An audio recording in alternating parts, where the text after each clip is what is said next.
Cumprimentamos a todos com a paz de nosso Senhor e Salvador Jesus Cristo. Estamos iniciando mais um programa EBD na TV. Nós estamos durante esse terceiro trimestre de 2015 estudando nas revistas da CPAD com o tema A Igreja e o seu Testemunho, as ordenanças de Cristo nas cartas pastorais. O comentarista da CPAD deste trimestre é o pastor Erinaldo Renovato de Lima. Hoje estaremos estudando a lição de número 3, Oração e Recomendação às Mulheres Cristãs. O texto áureo está em 1ª carta do apóstolo Paulo a Timóteo, capítulo 2, versículo 1, que diz: Admoesto-te, pois, antes de tudo, que se façam deprecações, orações, intercessões e ações de graças por todos os homens. A verdade prática diz assim: a oração é o meio pelo qual falamos com Deus, intercedemos por nossas necessidades e em favor do próximo. Então veja bem que aqui existe um resumo de nossas orações. Olha aí, nós vamos orar, nós conversamos com Deus, é um diálogo com Deus. Nós falamos com Deus e esperamos que Deus fale conosco. Na oração nós podemos ir a Deus e falarmos com Deus, louvarmos a Deus, adorarmos a Deus, pedirmos perdão a Deus, agradecer a Deus.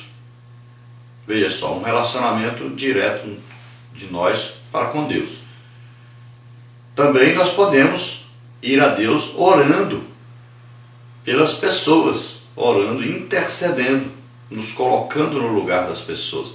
Então nós vamos a Deus pedindo, tanto nós vamos pedir a nosso favor, mas também nós vamos pedir em favor de outras pessoas. Então sempre a oração, ela pode envolver meu relacionamento com Deus, pode envolver também um pedido em favor de outras pessoas. Vamos ver aí a leitura bíblica em classe, que está na 1ª carta de Paulo a Timóteo, capítulo 2, versículos de 1 a 5 e depois versículos de 9 a 11. Leiamos.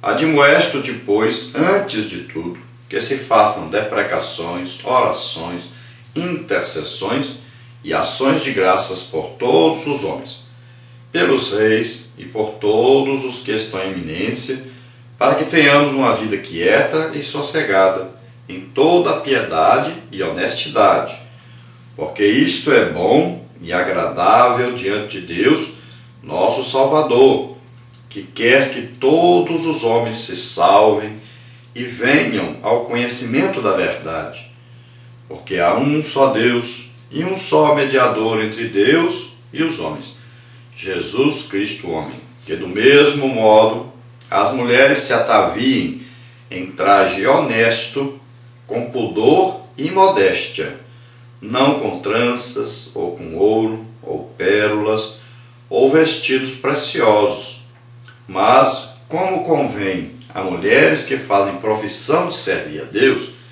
com boas obras, a mulher aprenda em silêncio, com toda a sujeição. Então veja só, essa palavra admoesto-te quer dizer advirto-te, chama a sua atenção, para que você, antes de tudo, esse antes de tudo o quê? Esse antes de tudo aí pode indicar que Paulo está ensinando a Timóteo que, ao se levantar pela madrugada para orar, antes de fazer qualquer coisa, qualquer atividade, então ele vai orar a Deus, ele vai estar na presença de Deus, ele vai entrar na presença de Deus em favor de todos os homens. É claro que aí ele não vai poder citar homem por homem, porque não teria tempo, a vida inteira não conseguiria orar por todos os homens individualmente. Então aqui de uma maneira geral, ele vai apresentar os homens diante de Deus, orar, intercedendo por todos. E aqui ele vai separar alguns que são de grande importância. O apóstolo Paulo diz Então, principalmente, ele deve se lembrar daqueles que estão em eminência, que estão em destaque, aqueles que lideram. Pode ser aqueles que lideram uma casa, aqueles que lideram uma família, né? Aqueles que lideram a igreja, aqueles que lideram o governo. E aqui ele faz questão de citar aqueles que governam no governo. Então, no império, orar pelo imperador, mas ele é inimigo, ele persegue os cristãos, quer matar os cristãos. Mas Paulo insiste que deve-se orar pelas autoridades. Por quê? Então, ele explica aqui. Veja bem que o versículo é citado e logo a seguir vem a explicação. Você deve fazer a pergunta: por que Paulo está mandando Timóteo orar?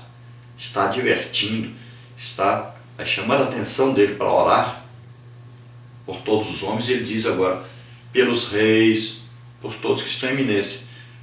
E ele cita então os governantes, as autoridades. Por quê? Porque Jesus ensinou para nós que nós devemos orar pelos nossos inimigos. Devemos amar os nossos inimigos, orar por eles. Então, é um dever do cristão. E orar pelas autoridades é muito importante. E o próximo versículo explica por quê. Por que Deus quer que a gente ore por todos, principalmente pelas autoridades, pelos nossos inimigos? Por quê? Aí diz, olha, para que tenhamos uma vida sossegada, tranquila, para que nós possamos pregar o Evangelho por toda parte. Se nós entrarmos em confronto com as autoridades, eles não vão nos deixar pregar o Evangelho em paz. Nós não vamos ter tranquilidade para pregar o Evangelho. Então é importante isso. Você tem que saber isso. Você não pode assumir uma posição de confronto com as autoridades, porque senão você não vai ter paz para pregar o Evangelho. Devemos orar pelas autoridades. Então aqui, Paulo está ensinando para Timóteo. Ele estava em Éfeso, a situação da igreja lá eles eram perseguidos pelas autoridades e havia ali o problema também de pessoas que não estavam vivendo de acordo com o Evangelho. Agora você pergunta, por que Deus quer que oremos por todos? Quer que nós tenhamos paz? E para que isso? O que ele deseja? Ele diz, olha, eu quero que todos cheguem ao pleno conhecimento da verdade. Por que nós devemos então fazer isso? Porque isto é agradável diante de Deus, nosso Salvador. Então, se é agradável a Deus, nós queremos agradar a Deus, por quê? Porque Ele nos salvou. Então, nós somos salvos, declarados salvos. A partir do momento que aceitamos a Jesus como Senhor e Salvador, o Espírito Santo vem morar em nós. Isso indica que nós estamos salvos. Agora, veja bem. Aí diz que para que as pessoas, nós vamos orar então, e vamos interceder então pelas autoridades, nós vamos ter uma vida quieta, sossegada para evangelizar, Deus gosta disso.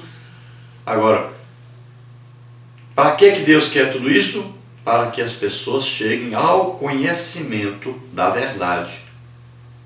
Olha só.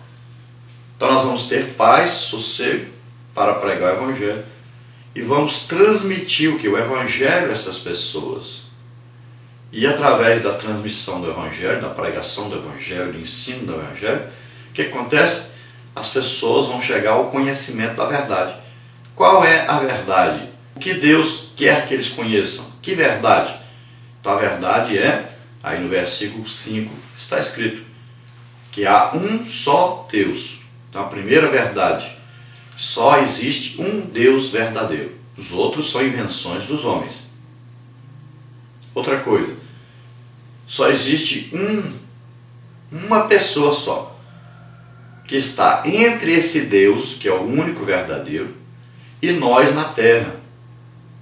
Só existe uma pessoa pela qual nós devemos ser salvos. Só existe uma pessoa pela qual nós podemos chegar até Deus. Olha só, está bem claro aí. Você pode ler em outra tradução.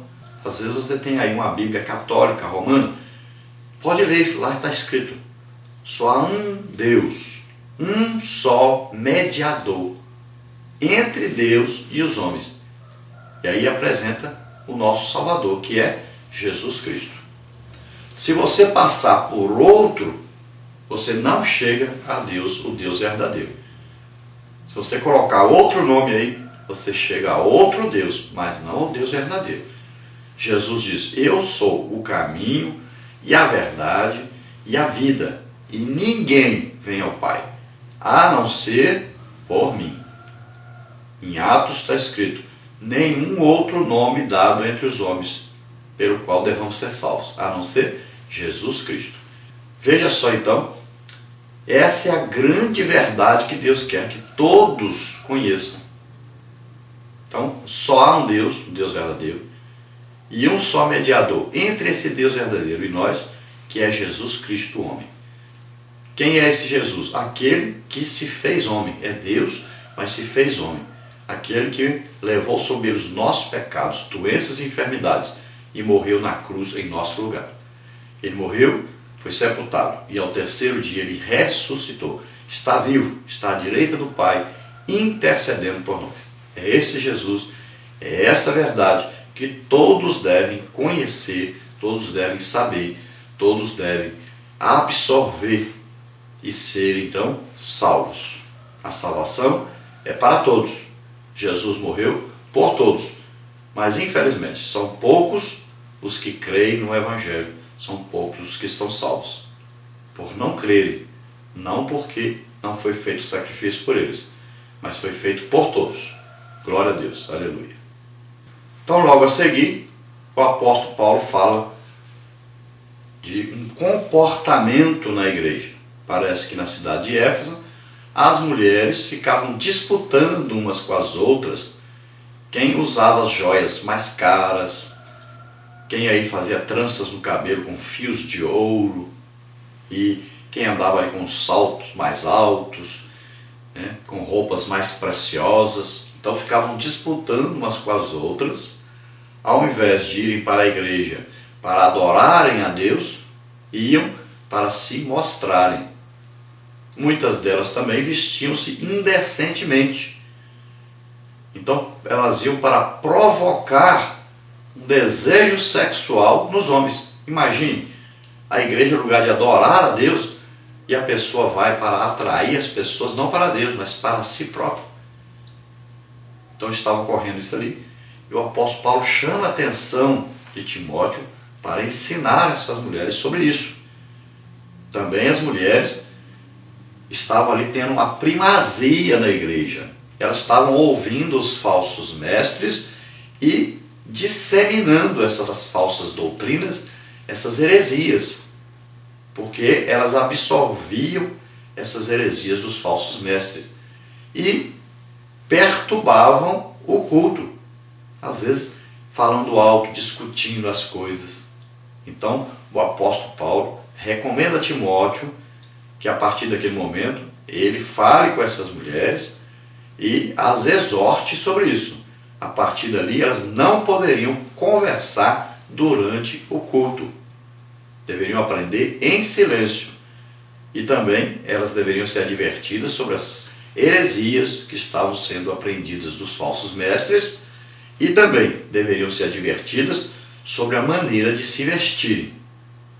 Então, é uma doutrina isso aí, não é falar apenas de costume, porque o problema aqui é o interior das mulheres.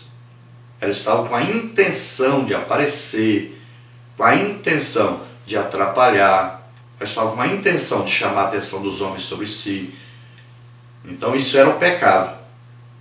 Então veja só que não é uma aula sobre costume, mas sobre o pecado. O que fazia aquelas mulheres se comportarem assim era o pecado. Então temos que tomar todo cuidado para não perdermos todo o tempo da nossa lição falando de costume e não falarmos do mais necessário aí, que é a oração e o desejo do coração de cada um. Que esse desejo não pode ser mau, não pode ter uma consciência, um desejo de ir para a igreja já com a intenção má.